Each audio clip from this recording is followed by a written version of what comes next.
ఇంట్లో ఎప్పుడైనా ఇడ్లీ అండ్ దోస పిండి లేనప్పుడు మనం ఇన్స్టెంట్‌గా ఇలా బొంబాయి రవ్వతో దోస అనేది ప్రిపేర్ చేసుకోవచ్చండి. అలాగే ఎంతో హెల్తీగా ఇలా టమాటా చట్నీ అనేది ఇన్స్టెంట్‌గా ప్రిపేర్ చేసుకోవచ్చు. నా పేరు శైలు. శైలస్ కిచెన్‌కి స్వాగతం. ఫస్ట్ ఇలా ఒక మిక్సీ జార్ అనేది తీసుకొని దాంట్లోకి నేను ఇలా 1 కప్పు బొంబాయి రవ్వ అనేది యాడ్ చేసుకుంటానండి. యాడ్ చేసుకొని ఫైన్‌గా గ్రైండ్ చేసుకుంటాను. ఇలా ఫైన్‌గా గ్రైండ్ చేసుకోవడం వల్ల మనకి దోస అనేది చాలా క్రిస్పీగాను త్వరగా అయిపోతుంది. సో, ఒక బౌల్ తీసుకొని దాంట్లోకి దీన్ని ఇలా యాడ్ చేసుకుంటాను. అలాగే ఇక్కడ నేను 2 టేబుల్ స్పూన్ ఇలా బియ్యపు పిండి, అలాగే 2 టేబుల్ స్పూన్ గోధుమ పిండి యాడ్ చేసుకున్నానండి. ఒకవేళ బియ్యపు పిండి లేకపోతే స్కిప్ చేయొచ్చు. ఆ పైన ఇక్కడ ఒక పాన్ తీసుకొని దాంట్లోకి నేను కొంచెం ఆయిల్ అనేది వేసుకొని అది వేడైన తర్వాత ఆ ఆయిల్‌ని నేను ఇక్కడ ఇలా ఈ పిండిలో అయితే కలిపేస్తున్నానండి. ఇలా మిక్స్ చేసుకోవాలి ఉండలు లేకుండా. ఆ పైన ఇలా మిక్స్ చేసిన తర్వాత దీంట్లోకి నేను కొంచెం ఒక హాఫ్ కప్ పెరుగనేది యాడ్ చేసుకుంటున్నాను. అలాగే ఈ పెరుగు పిండిలో కలిసే విధంగా బాగా మిక్స్ చేసుకుంటానండి. ఆపై నేను ఇక్కడ 1 టేబుల్ స్పూన్ షుగర్ పౌడర్ అనేది యాడ్ చేసుకుంటున్నాను.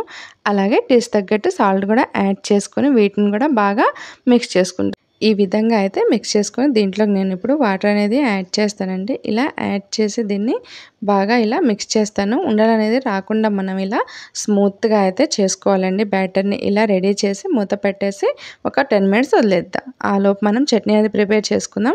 చూడండి ఇక్కడ కావాల్సినవి కట్ చేసుకున్నాను కదా! అలాగే ఒక మిక్సీ జార్ తీసుకొని దాంట్లోకి 2 ఎల్లుల్లిపాయలు, అలాగే ఎండుమిర్చి, అలాగే ఇలా పచ్చి ఆనియన్స్, అలాగే కట్ చేసుకున్న పచ్చి టమాటాలు కూడా యాడ్ చేస్తున్నానండి. ఈ చట్నీ అనేది నేను వేయించకుండా చేస్తాను.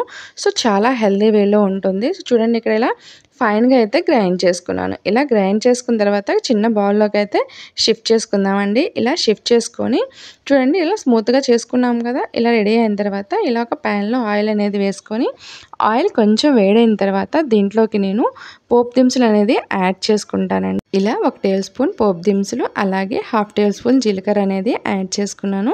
ఒక 2 ఎండుమిర్చీలండి, అలాగే కొంచెం కరివేపాకు అనేది యాడ్ చేసుకొని మిక్స్ చేసుకొని పోపు అనేది రెడీ చేసుకున్నాం కదా! ఇప్పుడు నేను ఇక్కడ ఈ చట్నీలోకి వేసేసి మిక్స్ చేసుకుంటాను. ఈ చట్నీలోకి మనం పోపు అనేది పైనుంచే వేసుకున్నాం కదా! ఇలా రెడీ చేసి పక్కన ఉంచుకుందాం. అలాగే ఇక్కడ 10 మినిట్స్ తర్వాత బ్యాటర్ కూడా రెడీగా ఉందండి. చూడండి దాంట్లో కొంచెం బేకింగ్ సోడా, ఎక్కువ కాదు, ఇలా యాడ్ చేసుకొని మిక్స్ చేసుకుంటానండి. ఇలా మిక్స్ చేసి రెడీ చేసుకుంటాను. అలాగే ఇక్కడ ప్యాన్ అనేది గ్యాస్ పైన పెట్టేసి కొంచెం వేడైన తర్వాత ఇలా దోస బ్యాటర్ని అయితే వేసి మొత్తం ఇలా స్ప్రెడ్ చేసుకుంటానండి.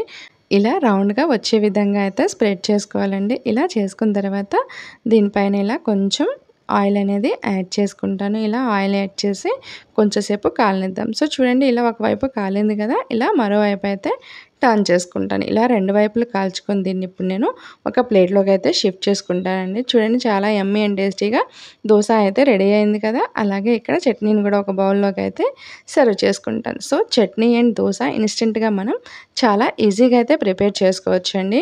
సో, అప్పటికప్పుడు రెడీ చేసుకొని మనం మార్నింగ్ బ్రేక్‌ఫాస్ట్ కానివ్వండి, ఈవినింగ్ డిన్నర్‌లో కానీ తీసుకోవచ్చండి. సో, మీరు కూడా మీ ఇంట్లో తప్పకుండా ట్రై చేయండి. అలాగే కామెంట్ రూపంలో